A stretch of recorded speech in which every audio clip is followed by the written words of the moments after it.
The California Horse Racing Board's announcement on November 16, 2025, sent ripples through an industry already grappling with public pressure, increased scrutiny, and the ever-tightening regulatory landscape that has shaped the future of American racing. The board revealed that 3 test barn employees, Christian Lopez, Jomel Aguilar, and Oscar Ruiz, were issued 30-day suspensions for violations of a rule that, while often overlooked by the casual racing fan, is fundamental to the integrity of the sport, CHRB Rule Number 1969, which prohibits specific on-duty racing and facility employees from wagering on races. Although suspensions are not uncommon in the day-to-day governance of the sport, this set of rulings struck a particular chord because of where these individuals worked and what their roles represented. Test barn employees operate at one of the most sensitive intersections of fairness and competition. Their responsibilities involve handling horses selected for post-race testing, supervising sample collection, ensuring the chain of custody for biological materials, documenting procedures, and maintaining scrupulous neutrality. In short, they are among the guardians of the sport's integrity and the public's trust. Even the perception that someone in such a position is wagering on races, especially while on duty, can undermine confidence in the system. To understand why these suspensions matter, it's important to appreciate what a test barn is and why it exists. After a race concludes at a track like Santa Anita Park, certain horses, often the winners, select randomly chosen runners or specific horses of interest, are escorted to the test barn. There, under the supervision of trained employees, samples are collected. These may include urine, blood, hair, or other biological materials that can reveal the presence of prohibited substances, therapeutic medications used improperly, or performance-altering drugs that threaten the fairness of the competition. The chain of custody is a key concept here. Once a sample is taken, it must be documented, stored, and handled in strictly controlled conditions to prevent contamination, tampering, or disputes regarding the validity of the testing process. Employees assigned to the test barn are expected not only to follow the procedure carefully but to appear above reproach in every aspect of their conduct. The CHRB considers any breach of neutrality, even if not directly tied to sample manipulation, as a threat to the trust placed in the entire system. Rules prohibiting wagering are, therefore, blunt but necessary instruments intended to eliminate the possibility of compromised loyalties. A test barn worker betting on a race in which they play even a peripheral role raises an immediate red flag. According to the official rulings, the incident took place on September 26, 2025, at Santa Anita Park, one of the most iconic and closely watched racetracks in the United States. Santa Anita is more than just a venue. It is a symbol of California racing, a historic stage where champions have risen, controversies have swirled, and reform efforts have often been tested. On that late September afternoon, routine procedures were thrown off course when monitoring and compliance personnel discovered that the 3 employees, Lopez, Aguilar, and Ruiz, were wagering on races while on duty. The CHRB did not specify the exact nature of the wagering or how the violations were uncovered, but given the modern compliance tools, the heightened presence of the Horse Racing Integrity and Safety Authority, HISA, and increased auditing of employee behavior, the detection likely came through a combination of surveillance, electronic monitoring, and routine oversight. Regardless of the method of discovery, what was clear is that the CHRB determined the behavior to be in direct violation of Rule Number 1969.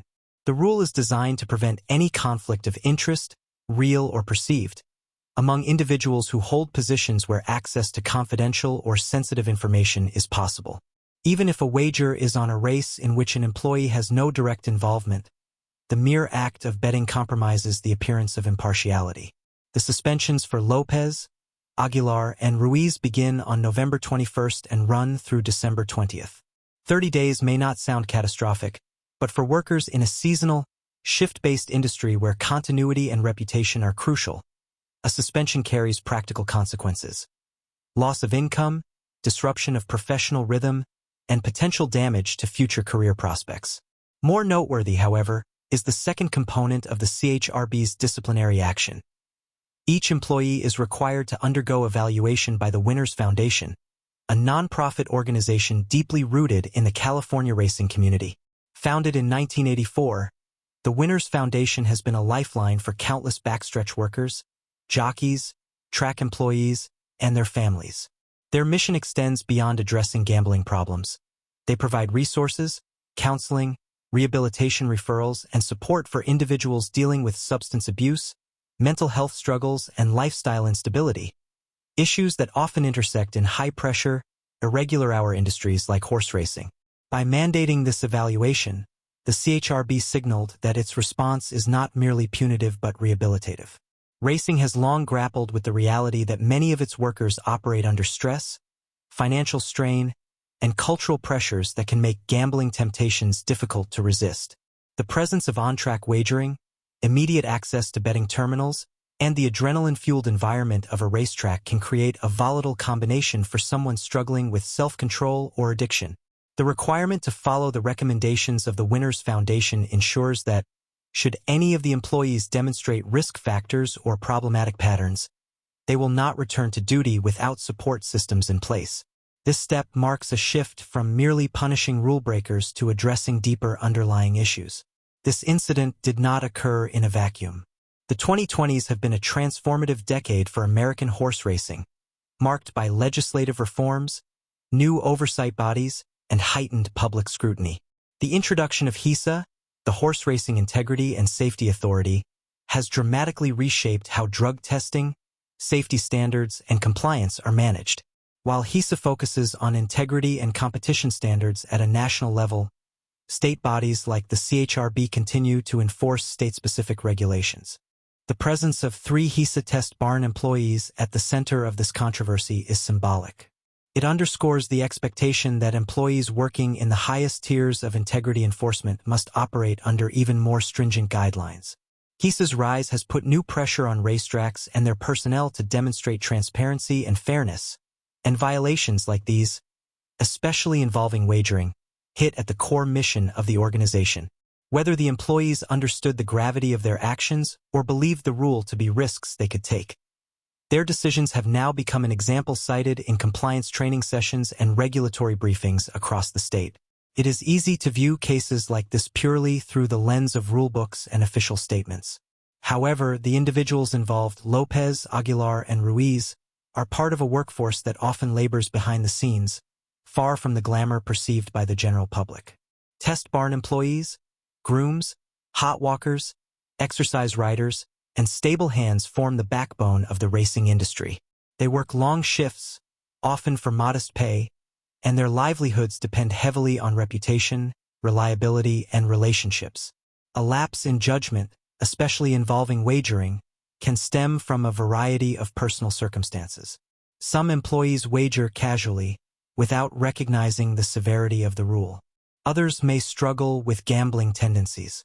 In some cases, the culture of the track, where betting is omnipresent, creates gray zones in the minds of workers who do not fully appreciate the distinctions between off-duty recreational betting and on-duty prohibitions. The Winners Foundation has often highlighted that many violations come not from malice but from misunderstanding, stress, or deeper life challenges. While the CHRB rulings provide a formal response, the involvement of the foundation provides a path toward personal improvement and long-term prevention. Reactions from within the California racing community have ranged from disappointment to understanding. Trainers and jockeys are acutely aware of how thin the line can be between acceptable and unacceptable conduct. Many emphasize that the rules exist for a reason, ensuring that everyone involved in races operates in an environment free from manipulation or suspicion. Track officials at Santa Anita have reiterated their commitment to integrity and have used the incident as an opportunity to reinforce employee training. Compliance seminars, signage, and reminders about Rule Number 1969 were reportedly strengthened in the weeks following the discovery of the violations. For industry watchers, the case illustrates a broader truth. The future of horse racing depends heavily on restoring public confidence, and even small violations can become large obstacles. The sport faces ongoing debates about safety, horse welfare, doping scandals, and economic viability. In that context, unchecked employee wagering could fuel the kinds of narratives opponents of racing frequently use to criticize the sport. The suspensions ending December 20th will allow the 3 employees to return to work shortly before the start of Santa Anita's iconic winter-spring meet, which traditionally begins on December 26th. Whether they return immediately or after completing further recommendations from the Winners Foundation remains to be seen. What is certain is that the incident will become part of the CHRB's and HISA's internal history, a reminder of the importance of vigilance in maintaining integrity. It may also influence future educational initiatives aimed at preventing similar rule violations. Many in the industry believe that stronger training programs, clearer communication, and mental health support for workers are essential steps in modernizing the workplace culture of racetracks. In the grand tapestry of California racing, the suspension of 3 test barn employees for wagering violations may seem like a small thread. Yet it represents something far larger: the fragile balance between sport and scrutiny, trust and temptation, responsibility and risk. As racing continues its journey through reform, incidents like this highlight the human complexities behind the rules. The CHRB's decisive action, paired with the rehabilitative role of the Winners Foundation, demonstrates an evolving approach, one that seeks not only to enforce compliance but to strengthen the individuals who help keep the sport running. The integrity of racing is not upheld solely by stewards, regulators, or officials. It is maintained by the daily work and ethical choices of countless behind-the-scenes employees. And while mistakes happen, the industry's response to them shapes its future. In that sense, the story of Lopez, Aguilar, and Ruiz is more than a disciplinary footnote. It is a reflection of the ongoing effort to build a fairer, safer, and more accountable world for everyone who calls the racetrack.